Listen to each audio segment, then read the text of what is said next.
Hello, I'm Dale Matchek, Chairman of the Econ program at Northwood University, and tonight we are going to show at the Freedom Seminar a movie about a remarkable woman's struggle to get her son an education.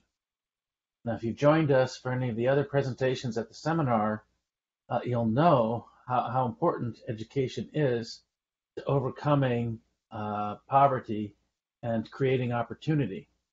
It's vital to the American dream, and in fact, it's the basis for many people of their start in life. And school choice is at the heart of a debate about how best prepare young people uh, to reach their potential.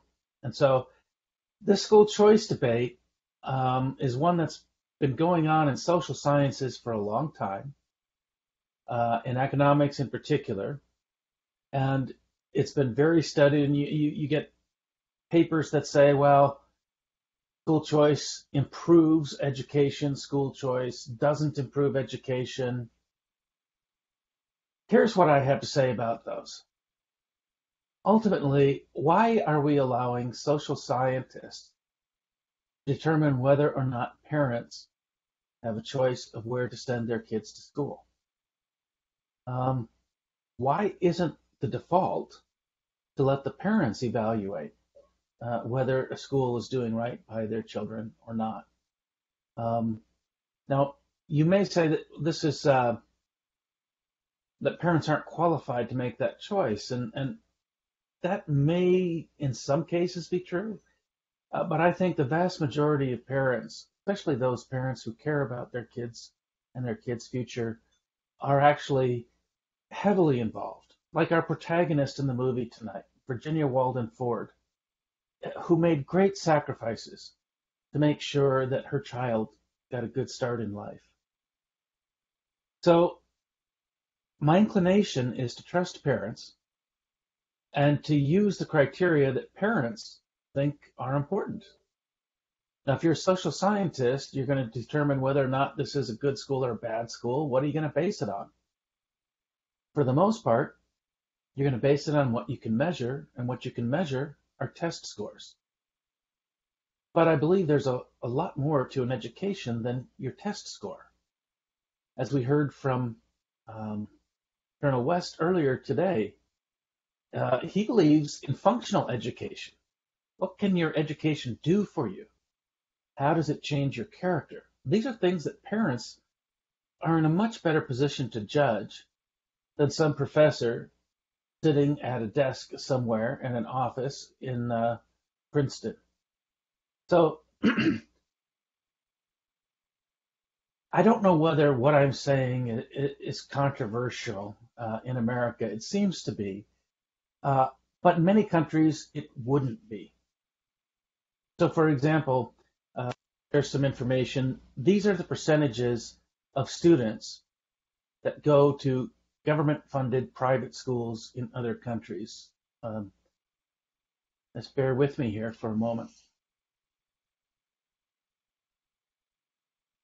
Australia, 25% of students go to private schools under their voucher system. Belgium, that total is 58% students. In Denmark, it's 11%. France, it's 17%. South Korea, 21%. The Netherlands, 76%. Spain, 24%. And the United Kingdom, 30%. In other words, all these countries have apparently no problem letting parents choose their children's schools. And in fact, in some countries, it's a constitutional right to allow the parents to choose the school. In Belgium and the Netherlands and Ireland, school choice is a constitutional right.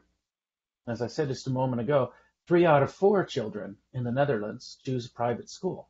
3 out of 4 parents choose a private school for their child. But of course, this is not the case in America. In America, your school choice for the vast majority of Americans is based on your address. In other words, the district uh, basically chooses your school, assigns that school to your child. And This is interesting. I'm going to ask Dale to put up the slide that I have ready for this. One of the most significant landmarks in the history of civil rights is the Supreme Court decision on Brown versus Board of Education. And at the time that decision was made, 0% of black kids in the South went to a school that was more than half white. Schools were strictly segregated. And shortly afterwards, you had schools becoming integrated. But what's happened since then, and you can see in the slide here, that from being relatively integrated, they have again become segregated. Schools in this country are at the same level of segregation as they were back in 1966. And the reason for this, of course, is not because we have a policy, a Jim Crow style policy of segregation. It's because our address determines where our kids go to school. And we heard from Michael Tanner earlier today, if you were at that presentation, why we have many other policies that determine your address. And so we have many people, especially many poor people, and many poor black people, who live with underperforming schools. And it seems to me that this slide shows that we have erased some of the progress that we have made in previous years. I'm going to, you can take the slide down now, Dale. Question is, why do we do it this way when so many other countries don't have a problem with parents choosing their child's school? And there's kind of an ugly history here that you may not be aware of. In many states, in over 30 states, they have in effect something called the Blaine Amendment.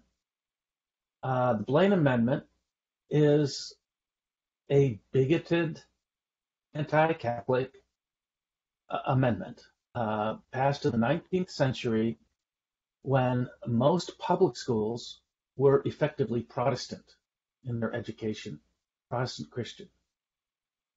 And you had a great wave of immigration from Eastern Europe, from Ireland, and other predominantly Catholic countries. And, many of these Catholic families were choosing Catholic schools for their kids. And the question was, do you make, do we fund those schools on the same basis as we fund our government schools? And the Blaine Amendment says, no, we're not going to do that. No money for private schools, especially no money for private religious schools. Well, of course, Blaine was an evangelical Protestant Christian. He said this because he didn't want kids being educated to be Catholic. He wanted them to be educated to be good Protestants. But the argument made at that time was that this was necessary for assimilation, that, in order to become truly American, we had to force everybody into a particular school, and that school should be based on their neighborhood. It might have worked at a certain point in our history where our neighborhoods were relatively diverse, but that's not the case today in many urban areas. Now, the research shows that in places where school choice has been available, and especially where it's been available for a long time, for example, places like Milwaukee, where we've been able to track the performance of children, not just on their test scores in their senior year, but we can track other variables for a longer period of time. We can track things like how likely are these kids as adults to be arrested? How likely are they to engage in voluntary organizations like the Red Cross and not the Red Cross, just various charitable organizations. How likely are they to go to college? There's a lot of things that have to do with a person's life choices and values that can't be measured on a standardized test. And what we find in Milwaukee is that these students are much more likely, and the statistically significant, more likely to engage in all these positive behaviors. And it may be that parents were going for that and placing a priority on that over test scores. Now, it also happens in Milwaukee that the test scores are higher. But I would argue, even if that had not been the case, um, there might be a very good case for parents deciding what they really valued in their child's education and then allowing them, like most countries in Europe, allowing them to send that child to the school of their choice and let the money follow the child. Now, I know there are good arguments against this, and I think that those are things that we can discuss in our discussion group and over after this is over. But for now, I want us to just sit back and enjoy a dramatization of a true story. Again, Virginia Walden Ford and her struggle to get her son an education. The movie's entitled Miss Virginia. And when the movie is over, we'll be having Miss Virginia here at the Freedom Seminar talk a little bit about that story and to answer our questions. So enjoy the movie, everyone.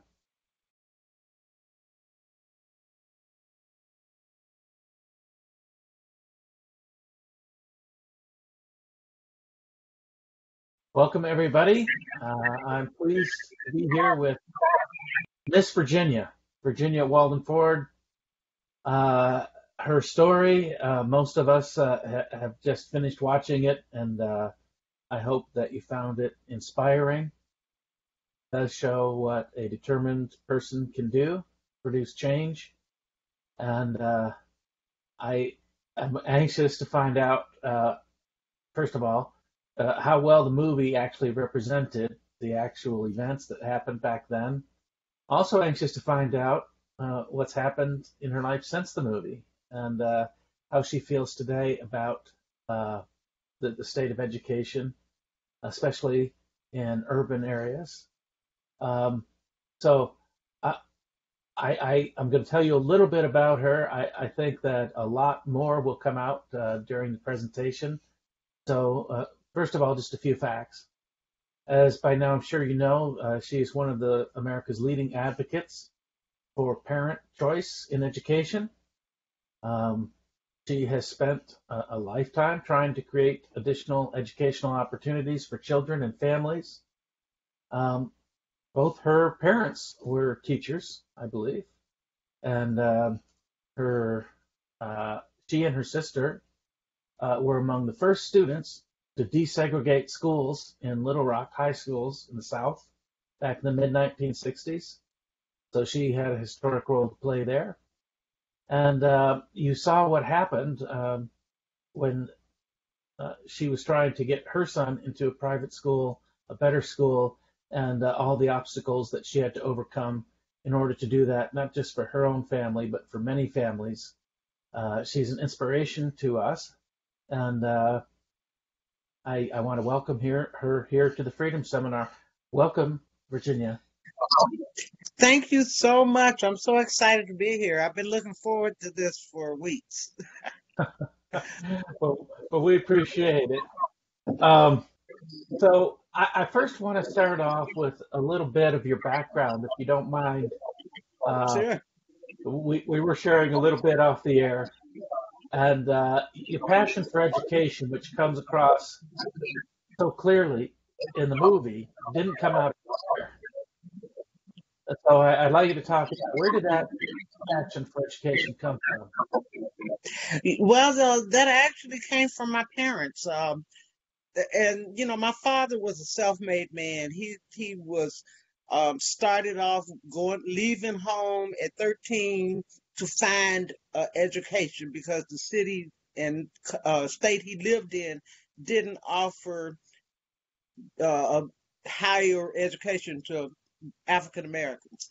So he left home and ended up in Little Rock, Arkansas, marrying my mama. And they both were teachers. My mother was one of 4 Black teachers to integrate schools in Little Rock, and my father was the first Black assistant superintendent of Little Rock School District.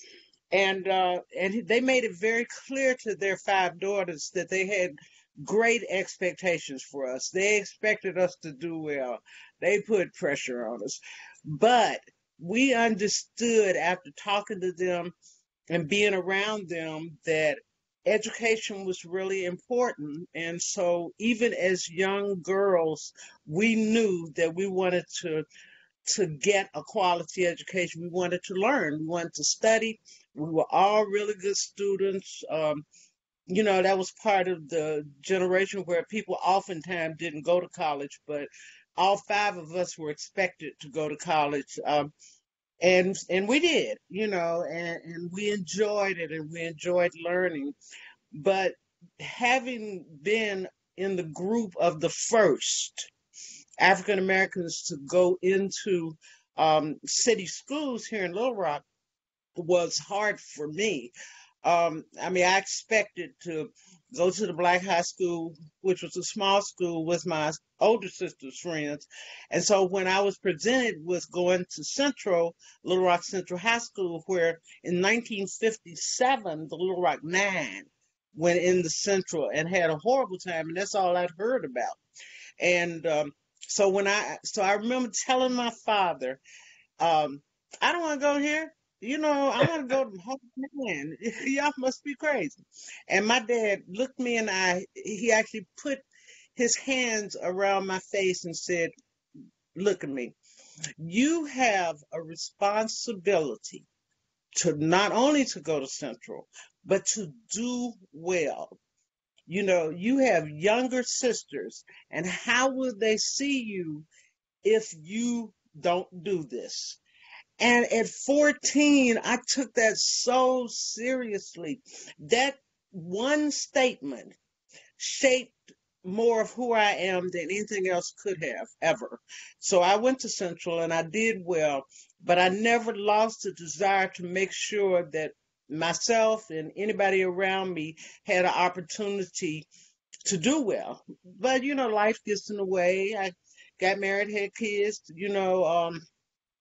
I found myself a single mother raising kids in DC. Things were not going so well, but I watched my youngest son fail and get in trouble and be attracted to things that were just not good. My older kids they were really academically driven, and so they had done well, but he wasn't. And I knew I had to do something. So that's kind of the story in a nutshell. It took me. Well, before we leave Little Rock now, I want to go back to Little Rock for a moment. Okay. I think we're kind of interested to know that you had this misgiving about attending that Central High School. I did. What were your experiences like at that time? And what kind of challenges did you find once you got there? They were difficult. People hear about the Little Rock Nine and the crowds and the National Guard having to come in, but when we went there years later, we didn't have the National Guard. We had to go in and make our own way, and there were still people at that time that didn't want African Americans to go to school there, so we were invisible sometimes. Teachers wouldn't call on us. We had to fight really hard, and it was quite an experience. We did well, most of us, because most of us had so much loving support from our families, and mine were teachers, and many of their friends were teachers, and they surrounded this little group of about 130 Black kids and helped us a lot. But it was hard. There were days when I still didn't want to be there, but I understood how important it was. They had a massive library, and I'm a reader. I like to read. I like to write. Um, and they had this incredible library that I had never seen anything like that before. And so, or in the biology classes, everybody had a microscope. I mean, I could see, even as a 14-year-old girl, how important it was for me to be there, but it was not easy. And but we got through. We managed to graduate and get through, but it was tough. But Now, you said interestingly enough, it wasn't the kids, it was adults that made it the hardest for us. I always say to my classmates now, black and white, if they had just left us alone, we would have done fine.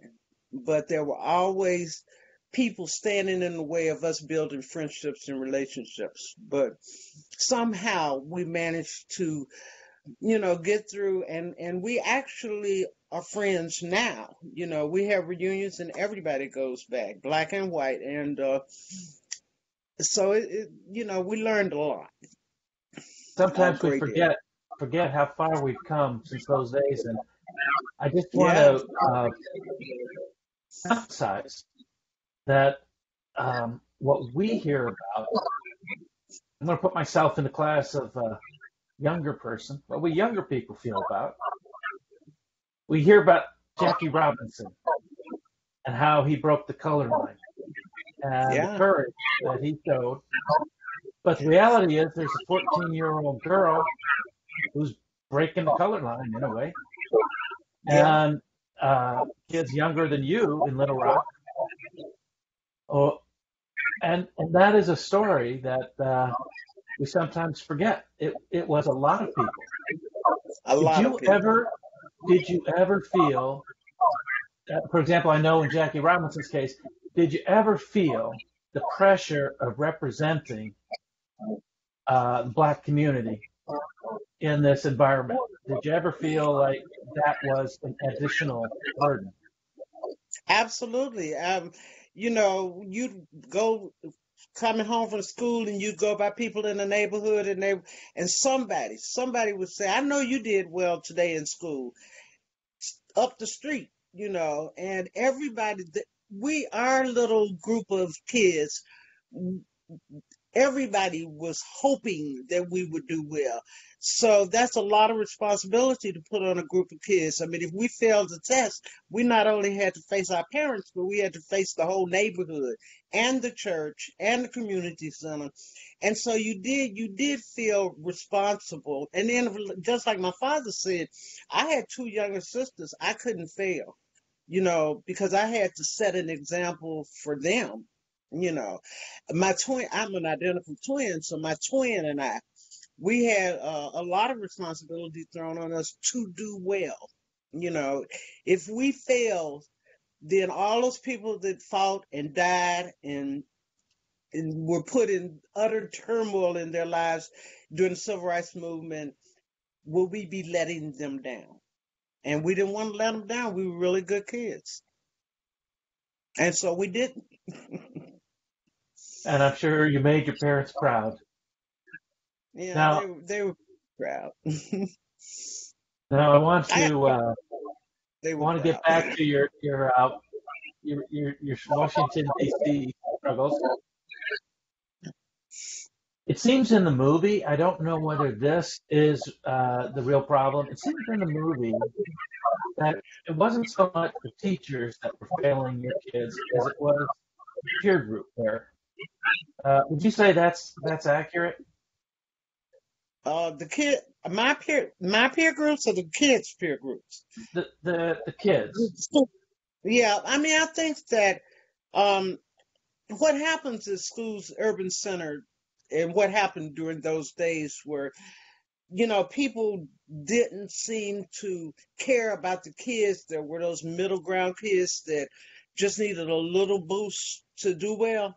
And so that was a big problem. Kids who were really academically driven or who could, perform better on their own without a lot of people holding their hands, oftentimes did fine. But it was kids like William, my son, whose name is actually William, is James in the movie, but he needed more help than that. And so he got frustrated and he would have arguments with people and people would tell him, you need to be like this kid. And he resented that and he resisted and resented that. So he found himself getting kinder treatment from people out in the street. kids that were not doing what they were supposed to do. And so he got pulled farther and farther into, as you saw in the movie. Actually, he says to me now, he said, you know, Ma, I was really worse than that, wasn't I? And I go, yeah, you were, honey. You know, they look really good. But he just got really pulled to the street and selling drugs and getting in trouble. And that wasn't what I wanted for my child. So, you know, in a way, it was peers because those kids in those neighborhoods, we were poor. You know, the drug dealers and people that were doing illegal things had more power than I did, you know, as a mother. And even though I would say to him, you being here at 10, you know, the pull of the street was just a lot stronger than me. And there were times when some of us in those situations had a really difficult time dealing with it. I had a teacher tell me, William is bad. He's a thug. I think you ought to just give up on him. Concentrate on your other two kids who are doing well. Who tells a mother that? You know? But a teacher told me that. And I think it was right at that moment, at many moments, but certainly that moment where I said, I am not going to give up on this child. A family member said to me, girl, you know, I hope you stay alive because, and this is a true story, I hope you stay alive because if you died, nobody would take William. And I'm like, you know, and this was a family member. Ha ha ha. But to me, it wasn't a joke. It was our lives. And I would look at this young man at 13, 14, 15 years old, and I saw something so great in him that I knew I had to fight for him. I had to. Do you feel that the efforts you made on his behalf, you know, as a parent myself, I sometimes wonder, am I treating all my kids fairly?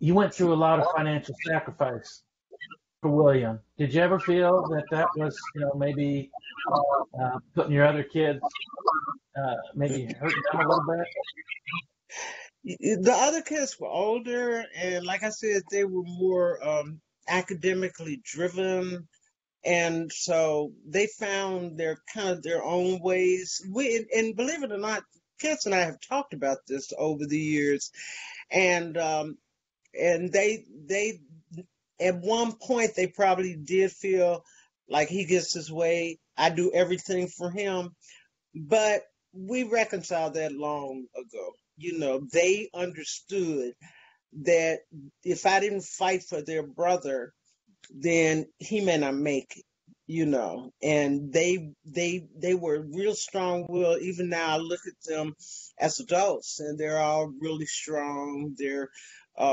you know, positive, they're doing well. And so it was hard, you know, because you don't want to get caught up in, I'm doing everything for this child.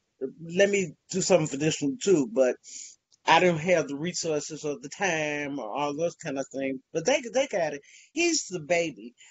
And he's 6'2" and weighs 250 pounds and will still sit on my lap. So, and say, hey, mommy. And he's my baby. And they got that, you know.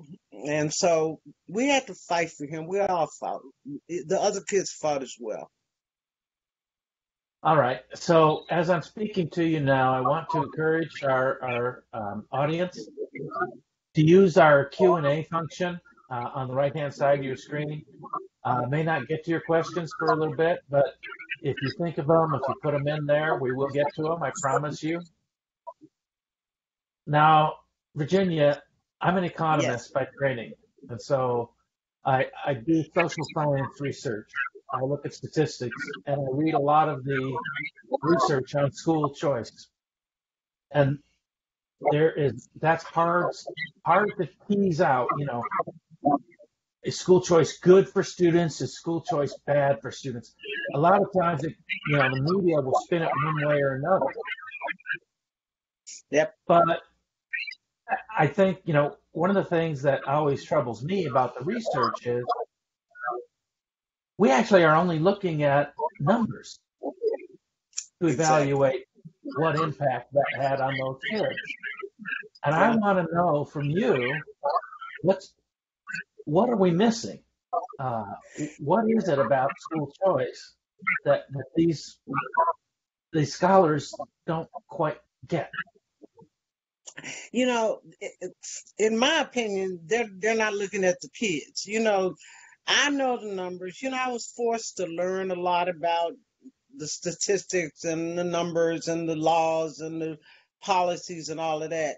But what I looked at was the child and the parent and the pride that parents would feel when their children did well, and how hopeless and helpless many of those same parents um, felt when there was nothing available for them and their children except the school that wasn't serving them well.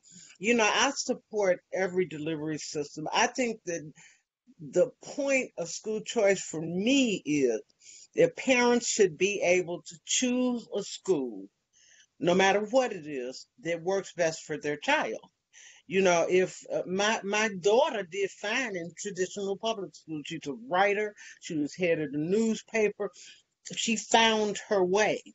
But William wasn't. He was not doing well. He was in big school with a lot of issues and a lot of problems, and he needed something different. And so, what I tell parents and others when I go around the country is what we're looking for is schools that work for the child. So what the policy folk and the media and sometimes legislators, what they miss oftentimes is looking in the face of the child. And let me tell you one quick story. When we were advocating for the DC Opportunity Scholarship Program, one night I got a call saying that the member of the House of Representatives that was the chairman of the Appropriations Committee was dead set against this scholarship program, and that he was going to recommend in the uh, Appropriations Committee meeting that nobody vote for it. And so we decided that we would go talk to him. No appointment, but 50 parents. And so we went up to his office. And of course, they told us we couldn't talk to him because we didn't have an appointment. But right at that moment, he came in. And he said, "Who are you?" And we said, we're DC parents. We wish to talk to you about this program and how it will benefit our children. He found a big conference room and sat down with the 50 of us and listened for several hours, for at least 3 hours, to everybody's story and how everybody felt about what was happening with their children. I mean, one by one by one. And at the end of that time, he went to the House committee his committee and said, "I've changed my mind." And we didn't understand until that moment how important telling our story was. Legislators and people need to see the faces of the children. They need to understand the pains of the parents, whether they're urban parents or rural parents or black parents or white parents. It doesn't matter. Every parent wants the absolute best for their children. And until people start seeing that, until they start looking in the faces of the children and seeing how strongly they want to learn, we're going to continue to have issues. And that's what makes me sad. So I tell stories. I talk about the kids when I speak. And I keep up with a lot of the kids in DC who have done well. And I keep up with the parents that have called on me to help or talk or whatever. And we're making really good strides. I think that the parent voice is vital in the fight for education reform. I think if people have to listen to the parents, they have to listen to us. We are the first teachers of our children. We know what they need. And that has happened in many places around the country where legislators listened. They heard the voices of the children and the parents. Now, a lot of criticisms that I'm familiar with focus on the incentives at the school space when they're trying to recruit children. And if they recruit the children, they might be tempted to give the children higher grades than they deserve, keep them satisfied, keep them happy.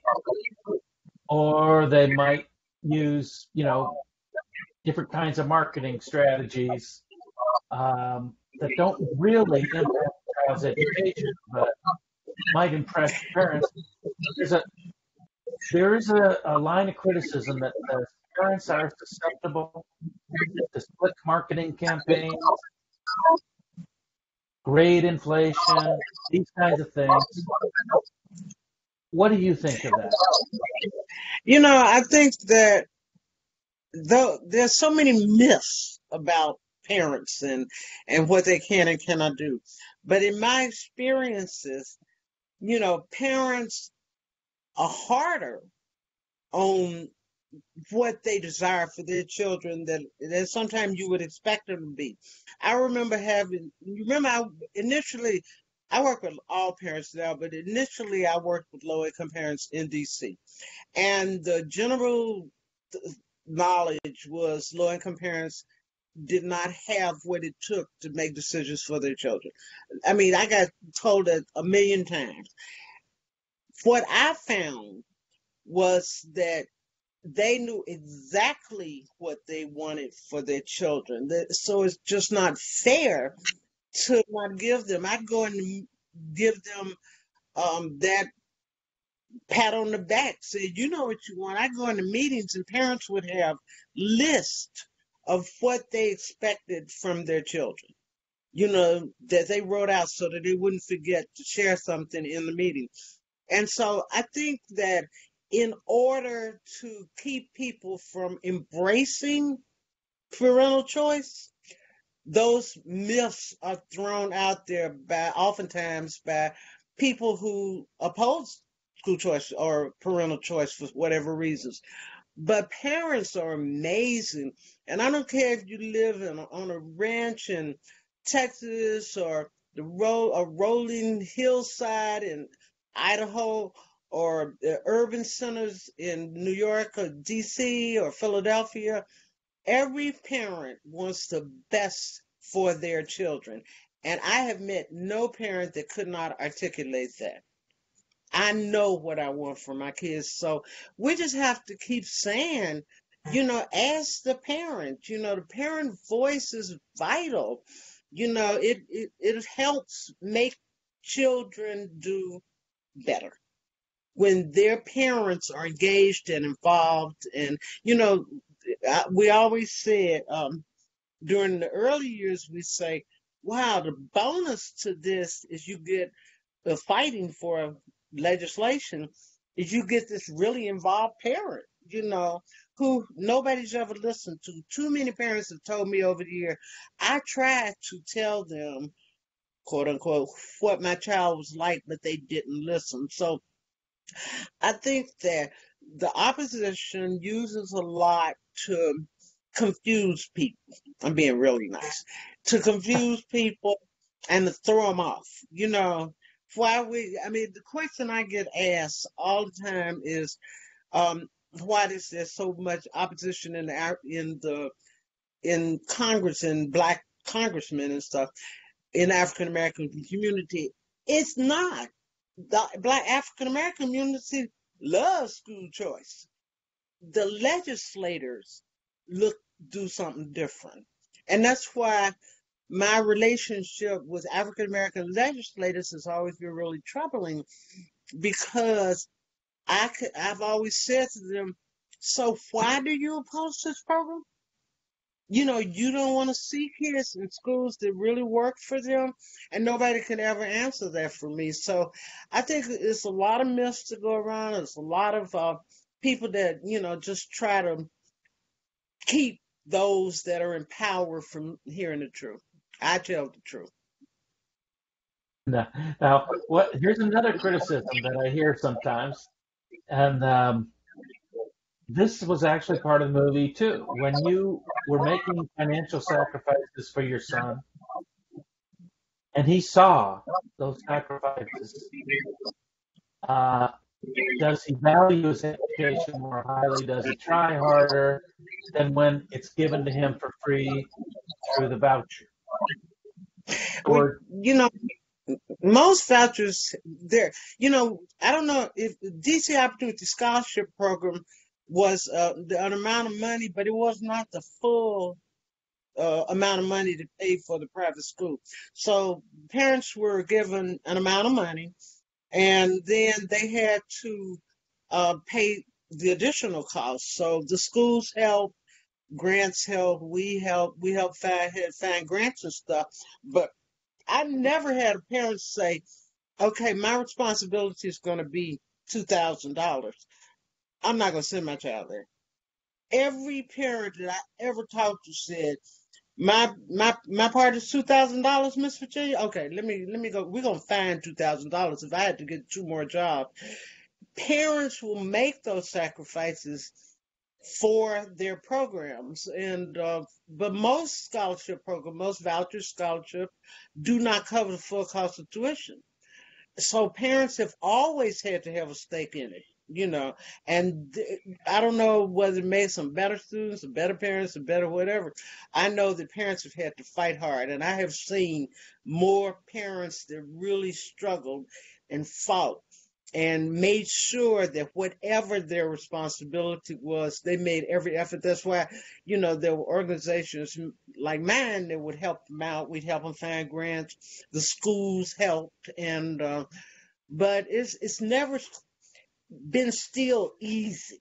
You know, it's never been still easy for parents, for low income parents, or for working class parents. Parents that have a lot of kids that want all their kids to have access to a program is hard. But school choice programs is a start. It gives them something to hope for. It gives them a beginning. It gives them a way to believe. You know, when I had to take William out of private school because I was working three jobs and could not pay his tuition, so I had to take him out. I don't, and maybe that's why I do this, because I don't ever want a parent to feel like I felt that day.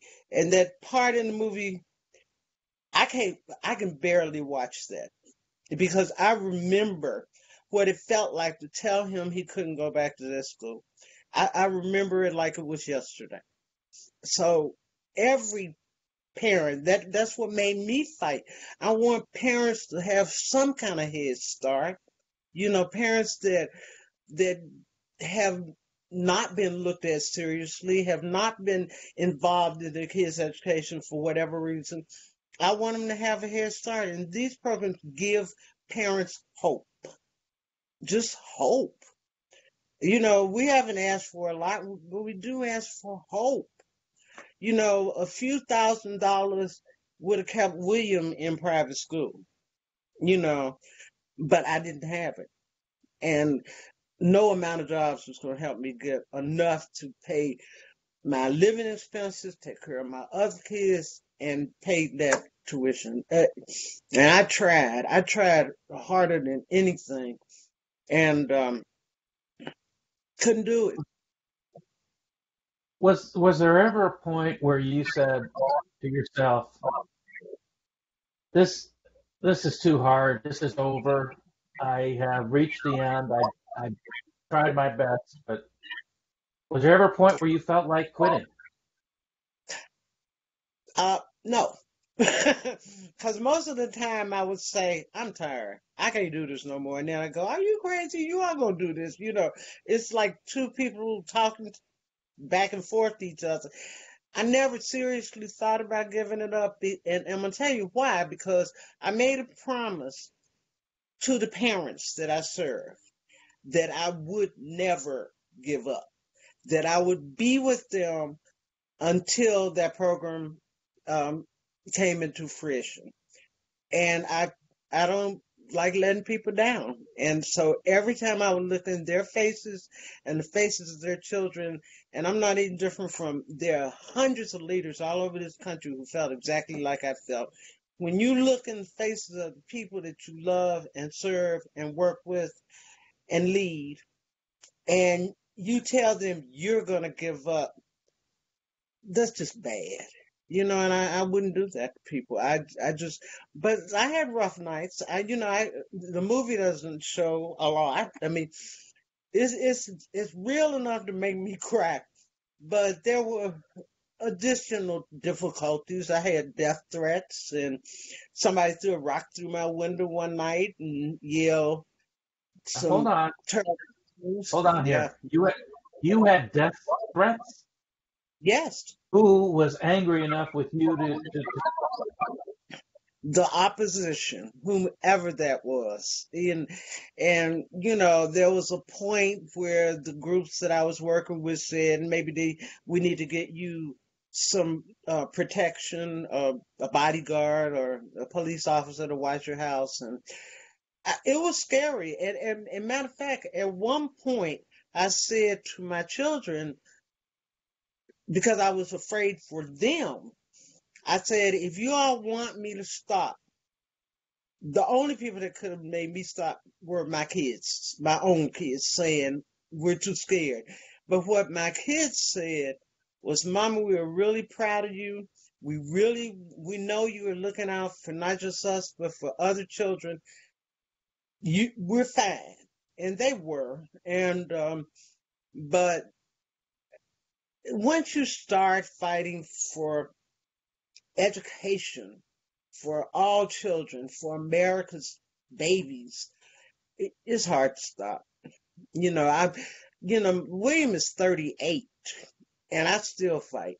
And I started when he was 14. And so, I just want to see the children in America have a chance. So I never seriously thought about giving up, but I get tired. I get um, real tired. so we have talked a little bit about the differences between maybe real life in the movie or things the movie left out, or maybe uh, I do want to ask you because I'm sure everybody's curious. How much did Hollywood do to your story? I mean, what is it that didn't happen, and what is it that happened that wasn't in the? I worked with the filmmakers, and everything that's in the movie happened. It happened over a longer period of time, but it happened. A child was murdered. We did rallies up at the Capitol. There was nothing in the movie that did not happen. But they've changed it around a little bit. And you remember that this movie shows a short period of time, it appears, doesn't it? It appears that it wasn't that long, but in actuality, I've been fighting for education reform, for school choice, for parental choice since 1998. And before DC Opportunity Scholarship Program was passed, I led two other scholarship runs up the hill in organized parents. And so did a whole bunch of other people. So I told one of the writers one time when he was talking to me about writing the script, he said, so can I put this and that in? I said, something, with this fight, you don't have to make up anything. Everything in the movie happened. It happened. I still cry over the young man that died. Still. And this, That was a shocking moment. it was. It was. But, it happens out there, and not just with my boys, the people I cared about or the people that were there with me, but all over the country, you see these same kind of things. I think what the filmmakers were trying to make it where everybody could see a little bit of themselves in that film. And they took the now they did take the most dramatic parts of our story and put it in the film, but there was nothing made up. And I keep telling people everything happened. As a matter of fact, there was a lot more that could be put into it, but we wanted an upbeat movie. Exaggerate maybe a little bit. It made your representatives, made our politically elected officials, it made them look a little hypocritical. Is that accurate? They are hypocritical. No, there are a lot of people out there just like the people in the film. Um, Cliff Williams or Matthew Modine, he was kind of a combination of a whole bunch of members of Congress, Democrats and Republicans that I worked with in a positive manner. The Congresswoman was kind of a combination of what everybody sees out in the world. It's always that member of Congress that sees things a totally different way from what the reality is. And I don't know, I won't call them hypocritical because I think they're wonderful. I think it takes a lot of courage to run for office. But sometimes they don't serve their constituencies in a way that really brings about change. And that's what we were saying. You know, this person in the film represented an area of DC, or the parents in DC that would be the beneficiaries of this program. And yet she was resistant to it. You know, so let's fix the schools. Let's we have plans. Let's put together a task force. You know, I heard that, and that was very true. I heard that so many times. We are going to do it. We're going to make changes. Well, my child was failing then, and I couldn't wait, and neither could many of the other parents. We needed for something to happen at that moment, and there were so many people that told us, if you wait, change will come, and we couldn't wait. We just couldn't. And the kindness of some were amazing. I mean, there was, and I won't name that name, but the kindness of one member of Congress will never leave me. And Cliff, or Matthew Modine, Cliff Williams, reminded me of that member of Congress that I love. And so we had people that really genuinely cared about us and really stood with us and fought with us. But on the other side, it was hard. You know, it's hard not to get mad at them and not to be upset, especially since most of us were African American and Latino in my fight. It was hard to see people that look like us not supporting us. And I'm gonna be perfectly honest, when I got into this, I just assumed I was pretty naive. I assumed everybody was gonna support what I was saying, even if they didn't know exactly how to do it. They were gonna support me because they cared about kids. The scene where she's at the city council meeting, where I'm at the city council meeting, which actually happened. Everything actually happened. I mean, I reflect all the time, but I remember that particular group of council members. It took them one by one. They started supporting us. But that meeting, if those parents hadn't stepped up and spoke, I don't think we would have gotten it. It was always a fight. It was always, and that's why I was saying earlier, if people will remember who we're fighting for, this is for the future of our children. You know, this is for, you know, what is their lives going to be like? What are their lives going to be like if they don't get a quality education? That's what keeps me frustrated and angry. And Of course, your opponents would also claim that they're fighting for the future of these children, wouldn't they? Yeah, but it's something I tell especially African American leaders.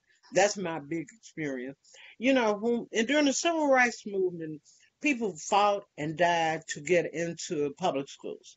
You know, because in public schools they had the equipment and the books and the programs that would give us a better education. It wasn't the teachers, 'cause we had wonderful teachers in black schools, but getting into the big white, well equipped school was a big deal, because they were well equipped. But now, you know, we don't want to fight to keep them in those same schools if they're not serving our kids well. See, we didn't fight to get into buildings. We fought to get a quality education in any building, and that's what I try to keep talking about. They keep bringing up, we fought to get in the building. No, we didn't. We didn't fight to get in the building. We fought to get what was in the building. You know what I mean? So I think it's a lot of confusion about why we fight and why we don't. I I think fight that's a totally. great soundbite right there. Huh? I'm sorry, that was just a great a little quote. Yeah, we didn't fight to get in the building. We fought to get what was in the building. Um, Right. I have a lot of questions for you from our audience. I'm going to share some of those with you now. Okay. Um, First of all, this question about teachers' unions, and do you think that teachers' unions are an obstacle to school choice? Teachers unions are not for school choice because teachers unions represent teachers. Period. They do what they believe is the best for their members. Has nothing to do with kids. And so they have traditionally or historically been our biggest opponents, So I don't think they are. And that doesn't mean to say they're not great people, but they fight for their members. And I never understood why that didn't make sense to people. They fight for their members, their membership, just like any other organization would fight for their membership. The difference in regular unions and teachers' unions is that what they're hurting are children. Fight for your members, but remember that your members are the best we have in the world. They take care of our babies, they take care of our children. So they're not my friends, but, but I work with anybody. I try to, but that the bottom line is they fight for their members and not for Now, our children. I have another question here. By the way, coming from the daughter of, I believe, some public school teachers, uh, you know how much teachers do actually sacrifice. I don't want anybody to misunderstand your remarks as to apply to any teacher personally. No, But you're right. teachers There's a are the most political. basic people in the world. I love Mhm. teachers. I don't like unions. Um, so Vanera makes a good point here. She talks about the expense of educating a child, and she makes the point that data shows that we spend double or even triple the amount of money on a prison inmate as we do on a student. So we're spending a lot on our students, but we're spending 2 or 3 times as much on prison inmates. And do Right. you see this as a problem with our priorities?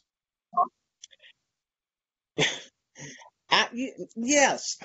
Let me answer it this way. I work with the cradle to prison pipeline groups. I actually work with the parents that are coming out of being incarcerated and how to interact with their children once they get out of prison. And so, we see all this going on. Sometimes, I am concerned that we do have our priorities backwards. If we spend more money educating children, we'll probably have fewer children going to prison.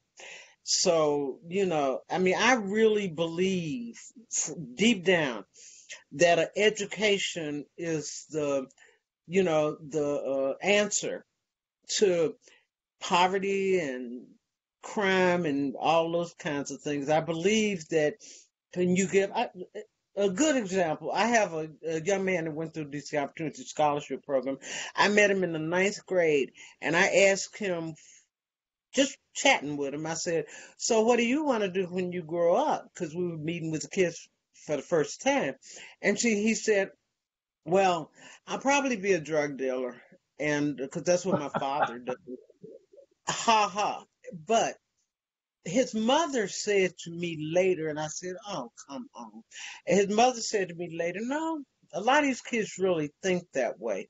They think that the key to making money is going out and doing something dishonest." He got in the program. Fast forward, he just got his master's in psychology. And so I asked him the same question, you know, or I went back to that question I'd asked him, and he said, "Mr. Jenkins, part of me was serious in the ninth grade, but the other part of me wanted something different. I just never thought I'd get it, you know." And so they protect themselves from, you know, looking for too many good things to happen for even expecting to get the American dream.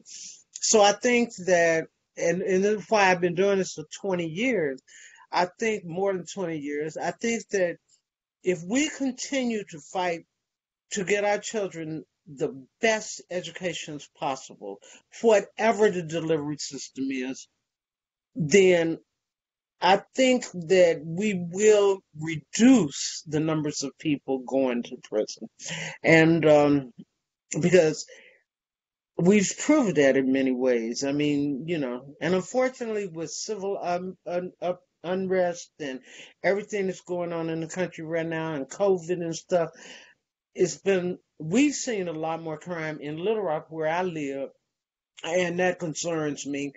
But, I think if it was a regular world without COVID and everything, then we would have a better opportunity to answer those kinds of questions. Because right now it's unusual and it's harder for me. I tell people I know a little, but I don't know everything. So I don't know. I just know that in my heart, I feel that if we spend half the money on our kids getting quality education that we spend on other things, that we would see a different world.